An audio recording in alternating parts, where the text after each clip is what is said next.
Welcome to Africa Uganda. Uganda దేశంలోని రాజధాని కంపాలాలోని ఒక అద్భుతమైన హాస్టల్ కనబడ్డదండి. చాలా చీప్ అనమాట.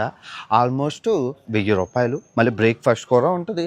హాస్టల్లో మొత్తం బ్యాక్ ప్యాకర్స్ అందరూ ఇక్కడికే వస్తారనమాట. ఉగాండా ఎవరు వచ్చినా చాలా చీప్ అనమాట. జస్ట్ ₹1000. చాలామంది కిటకిటలు ఆడుతుంది. చూస్తున్నారు కదా, 9.9 రేటింగ్ ఉంది. బాత్రూమ్లు అన్నీ ఉన్నాయి, కిచెన్ ఉంది. బ్రేక్ఫాస్ట్ అయితే అద్భుతంగా పెద్ద పెద్ద సమోసాలు అవి పెడతారు. అదిగోండి బ్రేక్ఫాస్ట్, గుడ్లు, సమోసాలు అవి ఉంటాయి.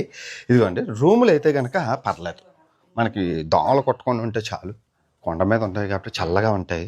మొత్తం 9, ఒక్కొక్క బెడ్ 1 2 3 1 2 3 మొత్తం 9 మంది ఉంటారు. బెడ్ మస్కిటో నెట్లో క్లీన్గా ఉంటుంది. బాత్రూమ్ కూడా బాగున్నది. నిజంగా పర్లేదు. వచ్చి ఆ ఉగాండా వీసా తీసుకొని వచ్చి ఈ హాస్టల్లో ఉండి ఉగాండా కంపాలా అన్నీ చూసుకొని, ఇక్కడ గొరిల్లాలు ఫేమస్, గొరిల్లాలు అవి చూసుకొని వెళ్ళిపోవచ్చు. చాలా అయితే బాగుంది. చుట్టుపక్కల చాలా సూపర్.